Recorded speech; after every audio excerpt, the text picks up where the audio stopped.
Rockets waste a ton of fuel just getting off the ground, and a big portion of their fuel is consumed before they even get out of the Earth's atmosphere.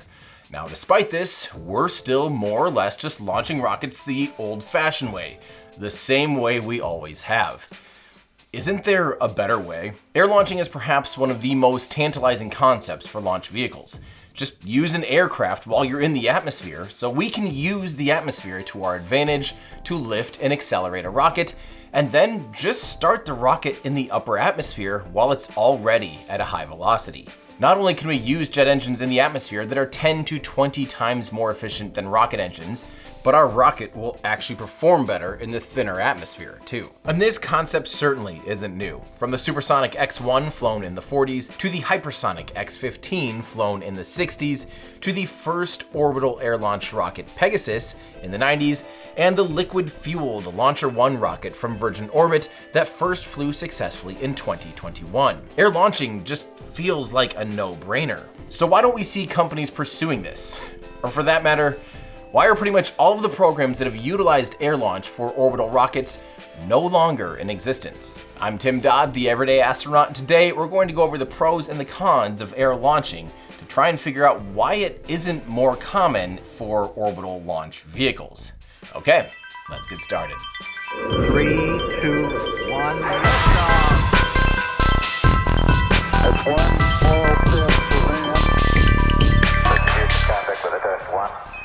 Welcome to another episode of Why Don't They Just, where we try and figure out why seemingly fantastic ideas aren't used more often in the aerospace industry. In the first one, we answered why don't they just launch rockets from on top of mountains so they're closer to space, or from the equator so we can use the Earth's rotation to help boost our starting velocity. So before you watch this video, may I recommend you watch that as well as my video about orbit versus suborbit, as they lay down some important concepts that will help make this video easier to digest. Okay, so let's start off with the pros of air launching.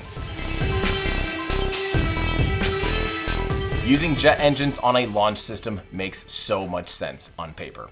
Like we said, they are easily 10 to 20 times more efficient than a rocket engine, meaning they can do 10 to 20 times more work with the same amount of propellant, and they don't need to carry heavy liquid oxygen on board.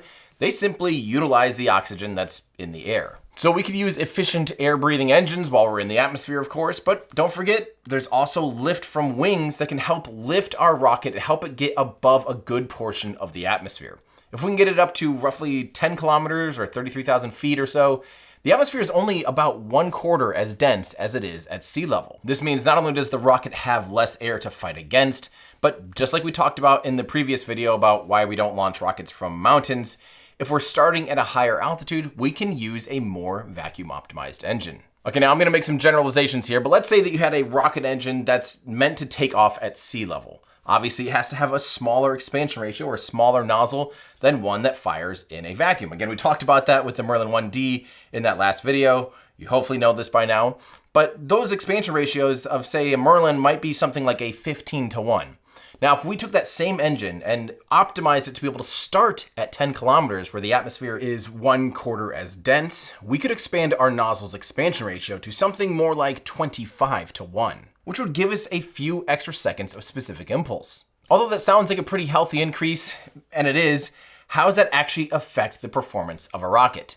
Well, similar to launching from a mountain like we talked about in that last video, there is actually a pretty decent gain from just increasing the altitude at which you launch at. If you took a rocket that was taking off at sea level and you optimize it to take off from a stationary vehicle, like let's say a balloon or something that just starts it at 10 kilometers, you could expect to see maybe about a 15% increase in payload capacity. But you can get even more performance from air launching if the carrier vehicle has some additional velocity to inject into the rocket. So instead of launching from, a weather balloon or something that's stationary at 10 kilometers, if you have a carrier aircraft that's traveling at, let's say, 800 kilometers an hour, you could get nearly a 30% increase in payload capacity over launching it from the ground. So doubling the advantage over just launching it stationary at that altitude. But again, this does assume that we increased our nozzle size because of the thinner atmosphere. We could have a bigger expansion ratio, but otherwise we made no additional hardware changes to the rocket in order to air launch it. So This is a bit of a best case scenario estimate. But air launching has other advantages, like the ability to take off from any runway that's large enough to host the carrier aircraft, which means the launch provider can come to the customer and launch on their turf. Literally. Air launching can also fly above and around adverse weather conditions, which means they have the potential to have less costly scrubs due to weather, which is definitely a positive thing. And perhaps maybe the biggest advantage of air launching is its ability to hit very unique and sometimes hard to reach orbital inclinations, since the carrier vehicle can align the rocket to any given orbit, and it can fly to generally hard to reach places on Earth in order to hit these orbits. If a traditional ground launch provider has the capability to reach, really any orbit, they likely need to have multiple launch complexes in order to reach the full array of target orbits, which of course is quite costly. Okay, so that's a brief rundown on the pros of air launching, but it can't all be good news, obviously. So what are the cons of air launching? Why isn't it more common? To be honest, the cons of air launching can pretty well be summarized with just one word: practicality. And the biggest limiting factor in what makes air launching possible is the size of aircraft that it takes to actually launch a rocket big enough to put a meaningful payload into orbit. I think people tend to forget just how big and heavy rockets generally are in the first place. For instance, picture you're sitting inside of a Boeing 737.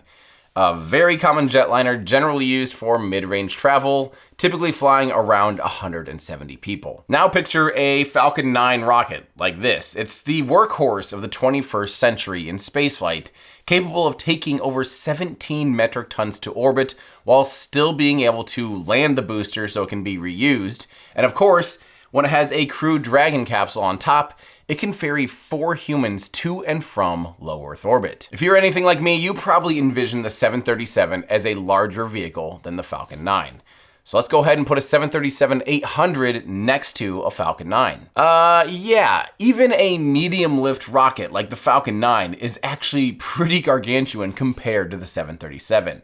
They actually have nearly the same body diameter, with the Falcon 9 at 3.7 meters wide, and the 737's fuselage is actually pretty much exactly as wide, albeit the fuselage is 4 meters tall. But at 39.5 meters long, the 737-800 isn't even as long as the Falcon 9's booster, which is 45 meters long, or I guess when it's standing, it's 45 meters tall.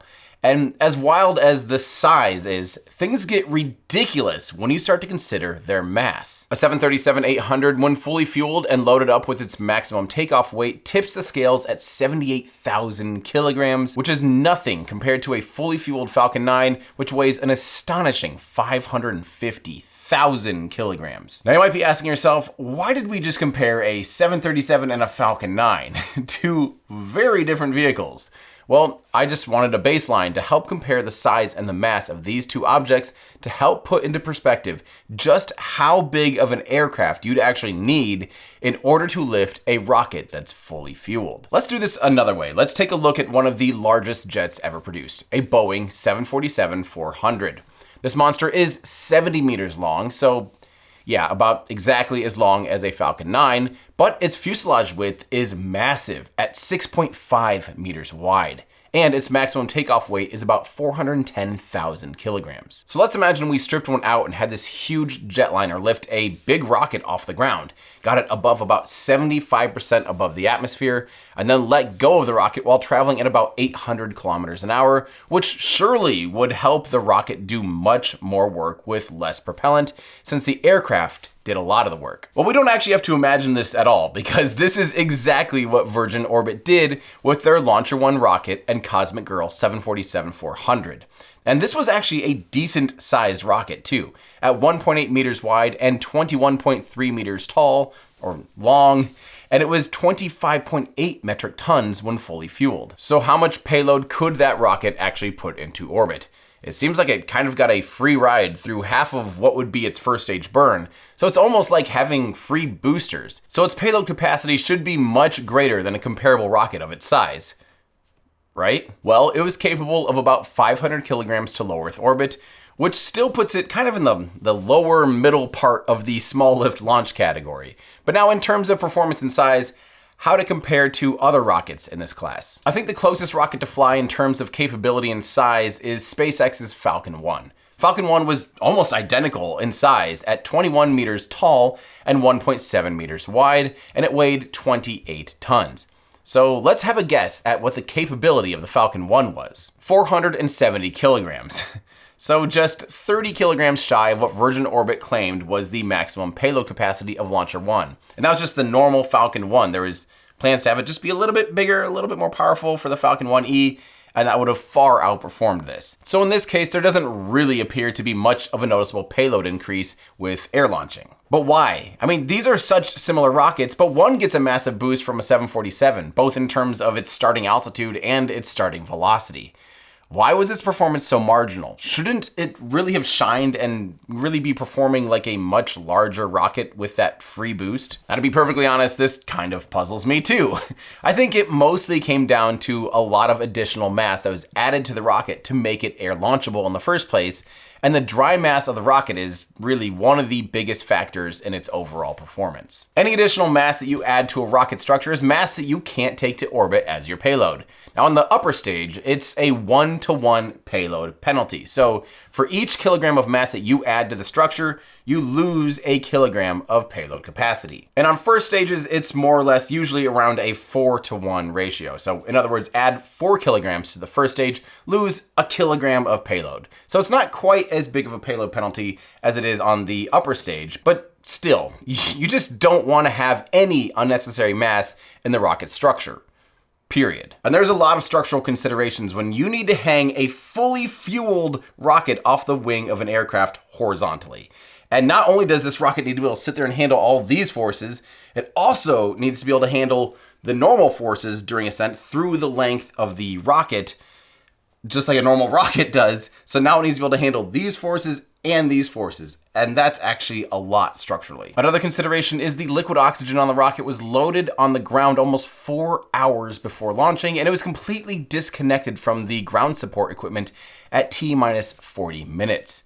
So the LOX tanks needed really good insulation to keep what was on board in a liquid state, which again adds even more mass. Now this is more specific to say Launcher 1 because the Pegasus rocket was a solid fueled rocket and didn't have to worry about boil off and other liquid propellant issues like sloshing and air starting.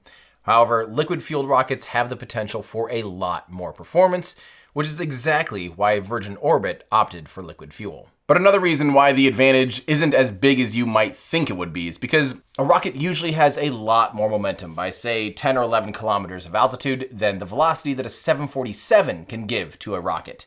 By that altitude, most rockets are typically traveling 2 to 3 times faster than Launcher 1 was when it was dropped by the 747. Not to mention a normal rocket is already traveling along its exact correct trajectory or its ideal flight path, which at 10 kilometers in altitude is usually at roughly 60 to 75 degrees vertical in order to continue getting above most of the atmosphere quickly, although it is pitching over to begin its gravity turn. On the other hand, an airliner flies more or less horizontally most of the time. Now, because of that, before letting go of the Launcher 1 rocket, Cosmic Girl, the 747, pitched up substantially to help align the velocity of the rocket closer to that ideal flight path. And despite that pitch up that you saw when Cosmic Girl let go of Launcher 1, the rocket still needed to do a pretty substantial pitch up maneuver in order to get on that optimal ascent path. So in other words, not even all of the 800-ish kilometers an hour of velocity that the jet essentially gave to the rocket for free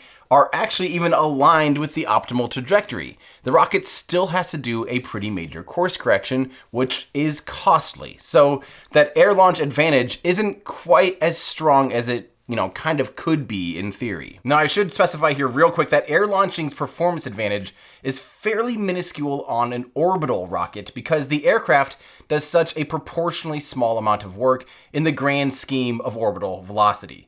Because it's only that 800-ish kilometers an hour or so out of the 28,000 kilometers an hour needed to actually get into orbit. However, on a suborbital launch system like Virgin Galactic's Spaceship Two, air launching makes a lot more sense, since the aircraft does proportionally a lot more work, both in terms of altitude and starting velocity of that suborbital flight profile. Now again, for more on that exact topic, my video on orbit versus suborbit should help drill this all in. But for me, the whole air launching thing is a bit of a flawed concept. Instead of thinking of the 747 as a first stage, it's probably almost better to think of it as a flying launch pad.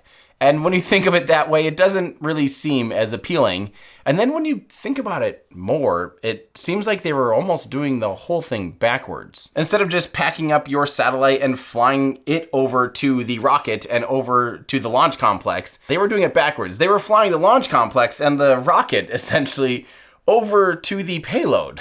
And somewhat ironically, they even had to ship the entire rocket inside of another aircraft, probably because it was safer to do so instead of hanging the rocket on the wing the entire journey, which means that now you're flying an entire 747 and a C-17 to the customer, which I'm sure is not cheap, instead of just shipping that relatively tiny satellite to the launch pad. To me, it'd almost be like if you ordered a pizza, and instead of just delivering the pizza, they brought the entire store and the oven and everything to you, right to your front door. Just doesn't make as much sense. However, one of the biggest selling points of Virgin Orbit was the ability to launch from anywhere by flying the system to their customer. But in general, who cares where on Earth a payload is actually launched from? It's going to space, it's going into orbit. So as long as the launch site permits good enough performance to reach the destination with that rocket, the launch site itself is completely trivial. But I think the biggest problem with air launching is the risk. And in my mind, there's two major risk items that make it just simply not worth it. The first is the risk of letting go of a rocket and then lighting its engine. Now, obviously, this is a necessary safety precaution for those on board the jet, but the common thing to do on the ground is to light the engines, hold on to the rocket, ensure everything is okay, and then let go. As you likely know, sometimes launches are scrubbed after engine ignition because the flight computers just weren't happy with the conditions, and it ends up shutting the engines down. Ignition. Liftoff. Disregard. We have an abort. This doesn't do much good when your rocket is already falling back towards the ground. But to me, the biggest risk was the risk to human lives with each launch. By having what's essentially a highly explosive, pressurized device strapped onto the wing of the aircraft that these humans are flying. Now, during most traditional launches, all humans are several kilometers away from the launch, and they're even evacuated once the rocket is pressurized. Luckily, nothing bad ever happened to any humans during any of Virgin Orbit's launches, but I still personally don't really love the idea of people being so close to a fully fueled liquid rocket in such a dynamic environment. And again, this was a bit different with Pegasus since it was solid propellant and it was actually quite inert before ignition. In my opinion, Launcher 1 is one of the final nails in the coffin for air launching.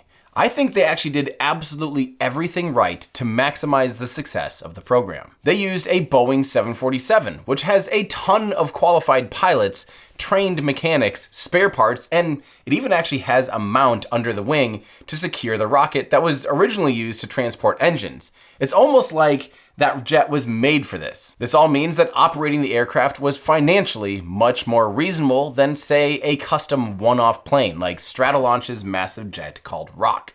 Now, sure, Rock can lift more, but at what cost? Obviously, that platform hasn't really worked out as an orbital air launch vehicle either. Rock is the world's largest jet, but despite this, it still can't even lift a rocket nearly as big as a Falcon 9. So you have an even more expensive carrier aircraft to fly and operate that could lift a large rocket, but even that big rocket still won't even have as much performance as even a really early basic Falcon 9's performance. And we could keep going with this thought experiment. Now, yes, you could potentially use a supersonic aircraft like an SR-71 or a Concorde, or maybe get into some wild hypersonic air-breathing carrier aircraft, but the results are generally going to be about the same. You'll be spending a lot of money and time on research and development to build and operate an even more expensive vehicle that is at best still just doing a small fraction of the work that a traditional first stage would do. You still have the risks and the scaling issues that you do with any other carrier aircraft, but now with even more considerations like aerodynamic heat loading at supersonic and hypersonic speeds, and of course likely much more costs. I thought about going on and on with this and scaling it up more and more, but considering it was nearly impossible to make a business case using an off-the-shelf and relatively affordable 747, sadly, I think it's hard to take orbital air launching any further. So to summarize, I'm gonna say basically the same thing I said at the end of the last video. Rockets are already pretty close to the edge of what's physically possible, so I understand why we crave to try and find ways to help squeeze even more performance out of them, optimizing them as much as possible and using existing technology and future technology to our advantage. But rocket science is really just the art of compromise. Knowing what things are actually worth it, what things aren't worth it, and what things are actually just more expensive and harder and not beneficial in the long run. Finding these compromises is the true art of developing a successful program. But when it comes down to it, the old KISS method, like my dad would call it, or keep it simple, stupid, is what actually wins out. At some point, building just a little bit bigger rocket is often much easier and more feasible than building a more costly and potentially risky launch system. But what would you do if you were building a launch system? Would you be building a traditional rocket, or would you try to maximize performance any way possible? Let me know your thoughts or any other questions in the comments below. And stay tuned for the next part where we look at just adding jet engines to a traditional rocket instead of air launching it. We'll go over the pros and cons again and dive into the feasibility of adding high-performance air-breathing engines to rockets. I owe a huge thank you to all of you who support the work we do, no matter how you do it, whether it's a thumbs up and a like or a share, whatever you're doing, it all means the world, but especially those of you that financially support the work we do, it all makes it possible. If you want to help what we do here, you can head on over to patreon.com/everydayastronaut, or you could become a YouTube member, or do a super thanks here on YouTube, or an ex-subscriber. You'll get some fun perks along the way, and it truly helps us continue to do what we're doing. And while you're online, be sure and head over to our awesome web store, everydayastronaut.com/shop, where you can find shirts like this, our new Hypergolic shirt, which the back is super sick. This is one of my favorite shirts we've ever made. I can't stop wearing it. I might have a problem. But you can also find really cool stuff like our scale metal Falcon 9 model rockets.